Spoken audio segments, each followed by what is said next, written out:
All right, so we are going to wrap up the 4-4 notes. This example 5 we don't need to do. So this whole page you can just cross off altogether. We are actually just going to do example 6 today. We're just going to introduce these compound fractions.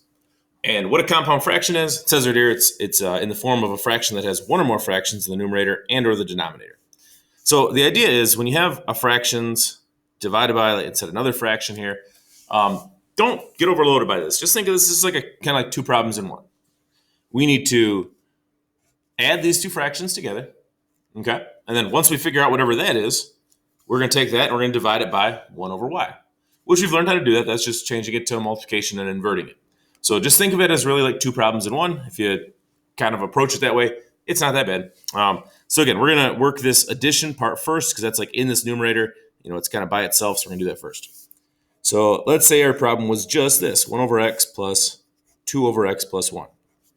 We've done a bunch of these in the last 2 days. You look at that, you say, okay, I need a common denominator. So I go x plus 1 over x plus 1. And over here, I would need x over x. Okay, same process we've been doing a bunch of. So what's this going to give us? The denominator is going to be x times x plus 1. The numerator, distribute it. That'll be x plus 1. Just, multiplying it by 1 isn't going to change it. Over here, same denominator, x times x plus 1. And we just do 2 times x, so that's 2x. At this point, we can add these because now they do have a common denominator. So go ahead and add any like terms here. So the x and the 2x makes a 3x, and then you just have the plus 1. Okay, now if this was it, we'd be done. If this didn't have this other part to the problem, if it was just right there and it looked like that, you'd be all set, you'd be done, you'd write your restrictions, call it a day. But it is this part.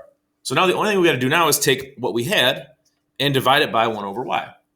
Or as we've learned back in 4.3, instead of dividing it by 1 over y, we're going to multiply it by the reciprocal, which would be y over 1.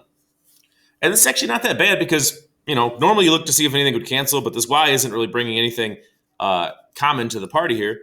So all that's going to happen is we can write this just in factored form. You can put y times the 3x plus 1. Multiplying this by 1 doesn't change it at all. We have no factors that can cancel, so we are at this point just completely done. So that's our simplified answer. And then like we always do with these, we include our restrictions. So I would say x cannot be 0. X cannot be negative 1. And there's no other x's that are ever in the denominator in any other combination. But there is definitely a y. So sorry, you can't see it up here. So in this case, we also would have to say that y can't be 0 either, because if it was, that would cause an error right there.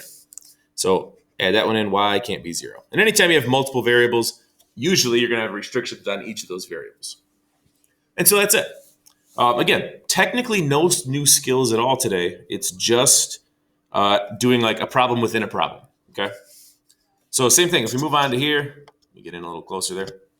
Let's take a look at this one. So if I'm looking at this problem, the numerator's fine. It's a single fraction. The denominator, though, is what I need to do first. I need to do this addition, get that down to a single fraction, and then I'll be able to do the last part of the problem, which is this fraction divided by whatever fraction I get. All right, so I'm just going to rewrite this real quick so I can work with it. Okay, and again, I look at that and I say, all right, I need a common denominator. So they have nothing in common. So we're going to need x minus 1 over x minus 1. And we're going to need 3 over 3. Okay, so what does this give us? Well, the denominator is going to be the 3 times the x minus 1. My numerator, I'm going to want to distribute it. So that's going to be x squared. And if you notice here, which you should at this point of the amount of factoring we've done, this is just difference of squares already factored. So you're going to get x squared. You're going to get a plus x and a minus x, which are going to cancel each other out. And then you're going to get a minus 1. So if you notice, and you've done that a bunch of times, you can save yourself some time of rewriting this by doing that. And then over here, denominator is going to be the same thing, the 3 times the x minus 1. And you're going to get just 4 times 3, which is 12 on top. All right. Denominators are alike now, so now we can combine our like terms. We're going to get x squared, and then the negative 1 plus the 12 would just be 11. All right, cool. So this is our denominator for our fraction. So remember, we took this and we went ahead and added it together, and we got this thing. So now our problem becomes 1 over x minus 1, and then we're going to change to multiplication and multiply by the reciprocal of this. Because remember, that's the rule. Whenever we're dividing, If you want to change the multiplication, you just flip over whatever part was in the denominator. So I'm going to rewrite this as the top part of the fraction, which is the 1 over the x minus 1, changing it to multiplication and flipping this over. Okay, and then a nice thing happens here. If you remember how multiplication works, again, think back to 4-3. In multiplication, just think of it as one big fraction and look to see, do we have any factors that we can cancel? We have these factors here. Yeah, and we do. We have x minus 1s on both the top and the bottom. And then we're actually left with a pretty simple answer of, 3 times 1 is just 3. And then the x squared plus 11 on the bottom. And the reason we don't factor that, we've talked about it before, that's a sum of squares. And a sum of squares is going to have imaginary factors. And for these types of problems, we're not looking for imaginary solutions. We're not looking for imaginary zeros, anything at all like that. We just want to leave it in this format. So just this 3 over the x squared plus 11. Like always, include our restrictions. So x definitely can't be 1 because of right here. This, like we said, is going to have imaginary restrictions, so we don't got to worry about it at all. Remember, this was in the denominator, but that's still just 1. And I don't believe we see anything else in any denominator at any point. Nope. So just the x can't be 1. And that would be it. All right. So the last problem on here, if you feel like you got this down, pause it, try it out. Just as a hint, this is like 2 parts in 1. You got to do this part and this part each individually, and then do the division after that. So this is kind of like 3 problems in 1. The top part, the bottom part, and then actually doing the division. Okay?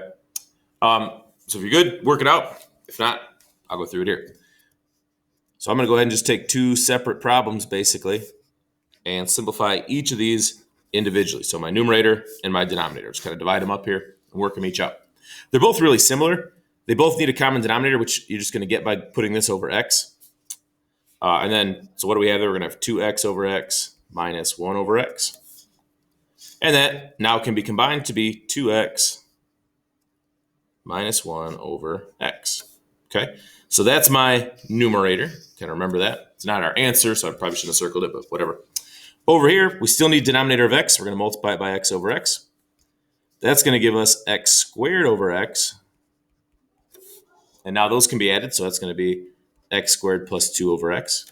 And that's our denominator. So we need to do this thing divided by this thing. So this is the problem, actually. But like we've talked about, we don't want to divide, we want to multiply. So our real problem is 2x minus 1 over x times the reciprocal here, x over x squared plus 2. And if we can work this out, then we're golden. And we can. Just like we talked about, multiplication is just one big multiplication problem. So you have all these different factors here, And any common ones are going to just divide out to be 1.